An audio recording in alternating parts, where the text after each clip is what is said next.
Hello and welcome to Stupid Ancient History with Midgley and Taylor and our expert, non-expert and special guest James, the science toolboy. Hello. As always, we're wearing togas, we're eating olives, it's a bit windy today, and we're going to look at Cyrus's palace at Pasargadae. So, normally at this point we'd give you a little recap of what happened previously before telling you tall tales of historical interest. But this episode doesn't really fit that mould, as we're looking at the palace of Cyrus the Great at Pasargadae. If we wanted to really, we could say previously there was no palace, now there is a palace. But an important thing to remember is that not all palaces are created equal, are they? So there is still some things to discuss. This is true. So since Pasargadae is a World Heritage Site and one of the few actual bits of evidence remaining for Cyrus, and is on the spec, we do need to cover it. So instead we're going to do a bit more of a grand design description of the palace.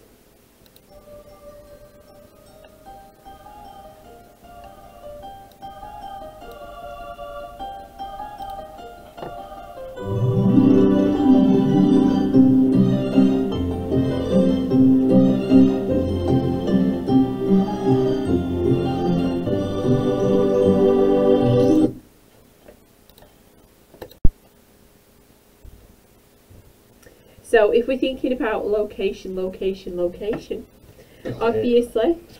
yeah, Mr. Mitchell is not a fan. We need to kind of think about who is our Kevin McLeod, don't we? Now I'm looking at our science toolboy. Well, he's very dapperly dressed. I am indeed. I was thinking more of the hairline. Mr. Mitchell has got far too much hair. That also sounds worse. I've already been called a toolboy, and now he's rubbing salt in the wound. Calm down, Kevin. Oh, no. No. Alright, so if I'm taking on this role, where is Pasargadae before we start thinking about anything else? Well, shortly after conquering the Lydians and acquiring all their vast amount of wealth, Cyrus decides he's going to build his massive palace at the very heart of his empire. So it's built in the rich, fertile valley of Pasargadae. So there's no shortage of food or water then. Quite smart. Pretty smart. It's also like, is this like a precursor to having your own McDonald's drive-through? So you've just got all of your food supplies there, you can just nip outside and go and pick them up. Either way, it's better than building your palace in a desert. That is true. Yeah, that's... so anyway, it's in Persia, reminding everyone in his ever-increasing empire that of his Persian heritage, but also it's quite centrally, so nothing is too far away. You're never far enough away for Cyrus to come and get you if you're being naughty. What, so he can just come up and be nice to you? Yeah, basically. Now at the bottom, at the end of these plains, it's also built at the foot of the Zagros Mountains. So it must have been quite a nice view. Yeah, he has a nice undulating landscape. Thought I was Kevin. Yeah, alright, sorry. You could also see he was coming as well. The other things as well that we need to point out that it says, if you look at the textbook, is that it's near quite an important trade route, and the fact that it's where he basically defeated the Lydians and defeated Astyages means that the location has kind of got a propaganda purpose to it as well. Yeah, it's like sticking two fingers up, isn't it, at his enemies, kind of. Yeah, but it's very fancy two fingers. Well, yeah, but even so. He's far too nice to do anything like that. Yeah. So if we're thinking about the plan of the palace as a whole, the first thing that we need to point out is that there's relatively little left of the palace today. But if we look at the plan or a bird's eye view, then you can see some pretty kind of striking points. So the palace covered over 400 acres, so it's big. Pretty big. Is that just the palace, or does that include like the gardens and stuff? Ooh, well, one and the same. So it was encircled by walls and had, interestingly enough, a huge garden in the middle. Yeah. Okay. And this is most likely where the palace gets its name from. Paradisa is the Persian word for a walled garden, but it's also a word that the Greeks borrowed to describe a place of great beauty. So not East Manchester, where Taylor is from. Shut up. And this is where we get our word paradise from. Quite modest, isn't he? Saying that his own house is like a piece of paradise. Shut up, East Manchester. Go and jump on your broken sofa. So as well as the palace, though, not in this bird's eye view that I'll stick on the screen, there's also a citadel, or a fortification, which is built on a hill just behind, overlooking the palace. So there's a military fortification there as well. So they're expecting a fight. It's in case of scrapping. Right, okay. Yeah. In case anyone does actually decide they don't like Cyrus. How could they not? Good question. You said there's like not a lot left of Pasargadae. Is that like because of war, pillaging, or just time? It's a bit of all three. So obviously it was built 2,500 and some years ago, so it's not aged particularly well. Also, where it's built, it's now in modern Iran, so it is quite a harsh, dry, arid region, so you get a lot of sand erosion and lots being worn down. Sounds like geography. No, architecture. But also, yeah, it's not necessarily been one of the most stable regions in the world historically, No. and there is going to obviously be some damage from that. But interestingly, the palace is still, not only is it a World Heritage Site, it's a really, really important cultural site in Iran, and it's unusual in that in this kind of Islamic theocracy that Iran arguably is, it's one of the few non-Islamic sites that's still held with this kind of important reverence. So much so that when Donald Trump was threatening Iran with strategic strikes, Pasargadae was one of the cultural sites he was aiming missiles at. Just when I thought I couldn't dislike him anymore. Well, yeah. There's another thing as well. If you look at the image which Mr. Mitchell is going to put Yep. up on the screen, so there's like an illustration of what the palace might have looked like. Then if you read more information about it, it says that he took elements from lots of different kind of civilizations. So there's aspects of it that look quite Egyptian, Assyrian, Babylonian and Phoenician as well, all kind of architectural elements that you can see within the palace. Is that just because he's got such a vast empire? Like, cherry pick the best bits from all of them. Yeah, absolutely. He's representing all the extent of his empire. But it's interesting because that's also one of the things he does with how he rules his empire, and certainly his attitude to different people's religions. So you remember when he saw Croesus, who's praying to Apollo. Praying to Apollo, rather than going, "Who's this foreign god you're talking about?" It's like, yeah, no, cool. And with Babylon, he says Marduk, the Babylonian god, said he should rule. So he's like a cultural magpie. You said kind of like how it's still has this kind of reference in Iran. I presume it predates Islam. Definitely, yeah, by a long time. Right, But okay. Islam, roughly about the 6th, 7th century AD. Okay. He's arguably 1,000 years before. But the thing with what you'll find with Cyrus is he is still regarded as this semi-deified character. So it's really hard to find bad things about him. He was such a nice guy. So if we imagine anyway that we're going into the palace and we're going through the front door, like any kind of grand design, the palace needed a grand entranceway. Makes sense. Yeah, exactly. And it had exactly that. So the guests would enter the palace complex through a grand gatehouse or gateway. Not much is left of it now, but there does survive a column with a winged guardian figure carved into it. Now this looks not a little unlike Cyrus. It's suspiciously similar. We can't say for definite that it is Cyrus, but the similarities are pretty striking. Yeah, there's this suggestion that it might, if it was Cyrus, that it's there because basically Cyrus is being shown as kind of a guardian of Persia and the Persian people. But like Mr. Midgley said, we're not sure whether it is Cyrus or not. But what it does do is it gives us some idea of the size and the decorative nature of the entry. So once visitors had walked in and gone, this is amazing, then they can carry on looking at the rest of it. So the next thing that they do is they would make their approach to the actual palace itself, up a path and over a canal. Which makes a nice water feature. It's going to be a decorative canal, not like one with a shopping trolley and a burnt out Ford. I'm from Manchester, I don't understand canals. Yeah. Don't have shopping trolleys in I was it. going to say, it's probably not going to be like the ones near me, but there you go. So also the other thing is as well, after you've gone through the entrance, before you get to the palace, you've got that time to fix your hair and your lipstick before you actually get into the palace and possibly meet Cyrus. It's a long trek just to get in someone's front door. Handy.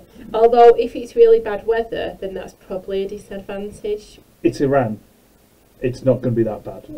Yeah. Might get a dust storm.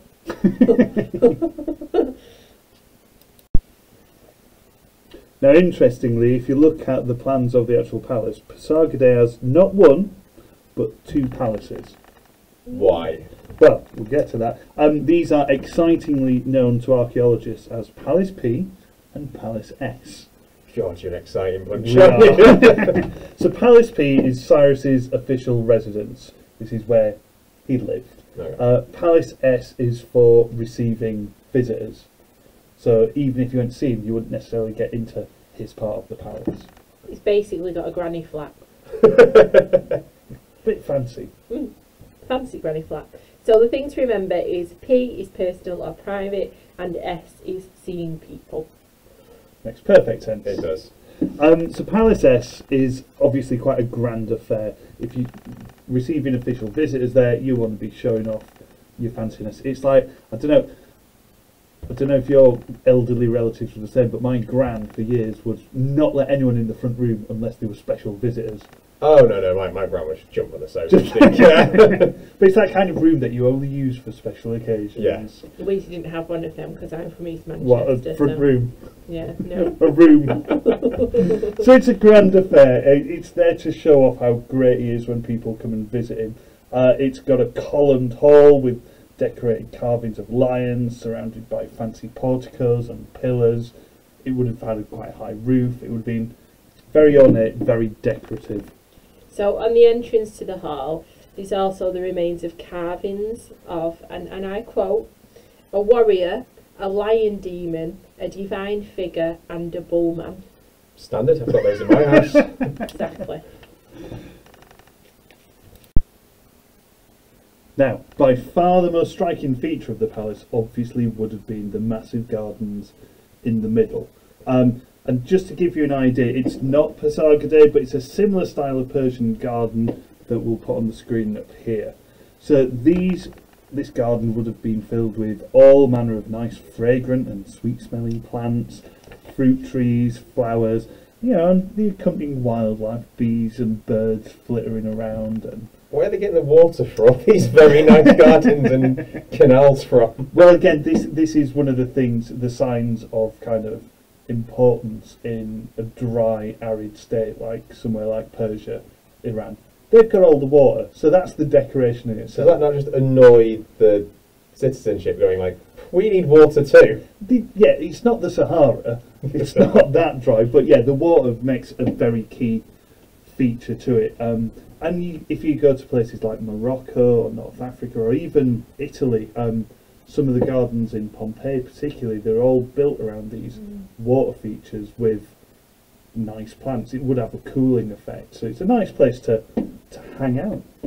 So the way that they would have done it in terms of getting the water into the gardens is they were fed by irrigation channels that were lined with white stone, which again would have reflected the sun for a visual effect. So it would have looked stunning and really bright as well, wouldn't it? Yeah, you'd have these straight lines of bright white reflection and all your nice fancy trees. Yeah. So it was surrounded by high walls and other porticos, and the garden was not only the main crossroads in the palace, but would have been incredibly peaceful. It's where Cyrus likes to go and hang out. Yeah, just, I imagine like a Disney thing, like birds will come and land on his shoulders. I assume running an empire is stressful, so I'm glad he had somewhere to go and It chill sounds lovely. I mean, I'm looking for new ideas for my garden, so there you go. White stone irrigation channels. To dig some canals running through the centre. See how that goes down. And then we get to Palace P. This is supposedly where Cyrus lived. When he wasn't off conquering different places, that is. Yeah. And like Palace S, it's a high columned building surrounded by porticos, very similar to that picture we showed you earlier, flat roofed and so on. It's most likely to be highly decorated. This is his part of the palace. but there's very, very little left of it, apart from a few poorly preserved reliefs on the wall.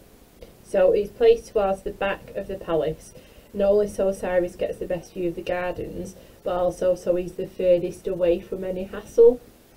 Which Fair is enough. quite a Yeah, sensible he's thing not to having do. he's not having any door-to-door salesman bothering him. Yeah, I mean, you try and get every bedroom away from the front road because it's noisy. Yeah, and same if the principle. neighbours are scrapping out in the road, he's having none of Yeah. it. So, yeah, you've got to work to get to it.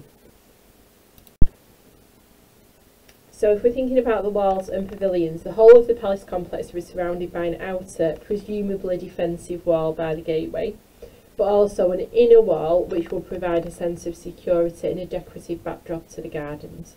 You don't want to be looking out on Yeah. scratchy old Yeah. rubbish.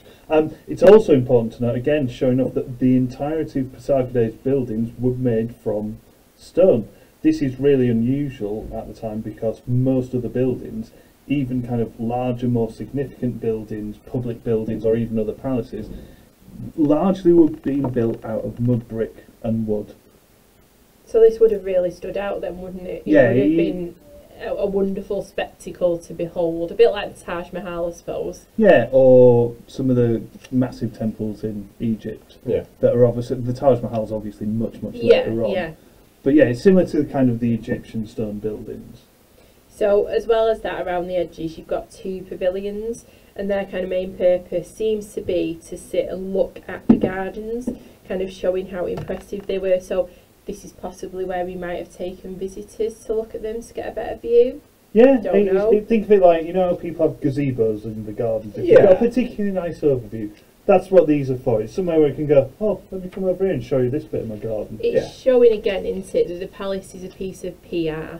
So, PR and peace. well, yeah, but it's still showing how amazing he is because he's got the money to be able to build yeah. this amazing I palace. was going to So- ask, like, buildings not being made out of stone, was that just a cost thing, or... A cost thing, a practicality thing, because, you know, quarrying stone is not an easy or cheap thing to do. And in that heat. And in that heat, which is also, I mean, the pavilions would also act as a nice place to sit in. If you think about the midday sun in somewhere like Iran, it's going to be pretty hard. So you don't want to be sitting outside in your nice pretty garden, sweating all over the shop and generally being uncomfortable. Come meet your mighty emperor. I'm so hot. Who's that sweaty man over there? They didn't have Soleros then either, did they, No. to keep themselves cool? So the next thing we need to think about is the Zendan. So this was just outside the complex, and it was one of a couple of key buildings. So this is the first one, basically. It's previously been known as the Prison of Solomon, you know, from the mythology, but not even Herodotus fell for that. So Okay. it's the Zendan. So it was 12.5 metres high, made from stone, and only one side of it remains standing today. Part of the erosion. The thing with the Zendan is no one really actually knows what it's used for. There's lots and lots of speculation. A lot of it comes from the fact that there is an identical structure at a place called Naxi Rustam, which is the burial place for later Persian kings. So it's possible it was used as part of a coronation ceremony for new Persian kings. Maybe it played some role in that. It might just be there to look pretty though. Yeah, there is that. Fair enough. Is that, like you said, there's other examples that they think could be the same? Are they all called Zendans, or is that just that one? It's called? just that one, and Okay. they found this other one at Naxi Rustam and going, oh, hang on a minute, they're exactly the same. It's something to do with a symbol of power or looking pretty. It could just give you a nice view of far away. Maybe. And last but certainly not least, the final part of the palace complex is the tomb of Cyrus himself. Obviously, he prepared for his final demise and built himself a nice little tomb. Was that normal, or was he just particularly ready? It was not uncommon for important men to prepare for leaving their mark on this world. They wanted a nice tomb, partly to protect the body, but also where people could go and worship. So, yeah, Persian kings, like we said earlier, a lot of those now buried at Naxi Rustam. We'll look at those when we get to the others. But it was not uncommon. What's interesting about his, though, is that it's quite a large tomb, but paradoxically, a relatively humble structure. So it's not very ornate, it's not very fancy, it's relatively plain. Yeah, so as you can see from the image on the screen, it looks like a little house. Aww. Yeah, aww, built on a small-ish step pyramid. So it's not fancy really at all. It's obviously raised up to show his greatness, but the actual design and structure are quite minimal. Is this does this kind of try and show how he was a humble man, or is this just him being just being humble? It fits in with his character. He wasn't a massively ostentatious even though he built this palace. Yeah, but again, the palace, it's only single story. It's not like... Oh, it's a bungalow. Yeah, it's basically a bungalow. See, told you, a granny flat. You laughed at me. Most of it's gone. It's not the most ostentatious palace in the world. It's not the biggest in the world. There's that aspect of humility that he's very careful not to overstep his mark in the world and anger various gods. So yeah, it's significant, but it's not gaudy. Okay. You know, his palace is not going to be featured in any rap videos. And what is unusual though about the tomb is that it's got this saddle roof, or what we'd say is just like a gabled pitch roof, but a saddle roof. This is quite unusual in this part of the world. If you think about even now modern day places like Egypt, Iran, they have flat roofs, mostly because the pitched roofs are more for states and countries where it rains and snows a lot. Not something that was really an issue in Iran, so rather than being a practicality matter, his little saddle roof is more a design feature, rather than keeping the rain off. And all in all, it's about 11 metres tall. Like I said, it's not little, but it's not gaudy. So one of the things we've obviously been looking at and why it's included is if we're going to use Pasargadae and buildings particularly as a reflection of the people responsible for them, the question would be, well, what can we tell about Cyrus from his palace? And Taylor, you've got a few things to start with. Yeah, well, like I've already said, it is about showing that he's a peaceful person, but it is also kind of PR as well, isn't it? It's him showing off how much power and how much wealth he's got. It's definitely a beautiful building, but there's a religious element in there as well. It's also a celebration of the culture and the fact that he's taken all these different aspects from the different places that he's conquered. It does nicely fit in with what we know already about Cyrus as a ruler, this idea of tolerance to other cultures and interest in other cultures, and like we said, magpieing, taking the bits he likes. Yeah, so like the winged figures as well, linked to the Hora Master, don't they, and things like that. So it's there to promote Cyrus's power. It's also there to promote his kind of ideology as well, so what his beliefs are, which is kind of links in with what you were just saying. Yeah, and this kind of reverence for nature, and it's a nicely understated palace, you could say. It's no Trump Tower. There's no gold baths or any gaudy monstrosities. What's the point of being an emperor if you're not going to show off a bit? But he is showing off though, and you can almost suggest that by having such a nice, well thought out palace, that he's almost showing gaudier rulers to be just that, a bit crass. You've got all the cash but none of the taste. Right, okay. Yeah, so it's very understated, isn't it? It's nicely, grandly understated, and it has that, like I said, that humility that we see from Cyrus, where he doesn't think he is a god or he's better than the gods, and he's pious to other gods. He's a man who's very aware, it seems, of his place in the grander scheme of things, whilst travelling around and conquering stuff. As one does. As you do. So there you have it, Cyrus's palace at Pasargadae.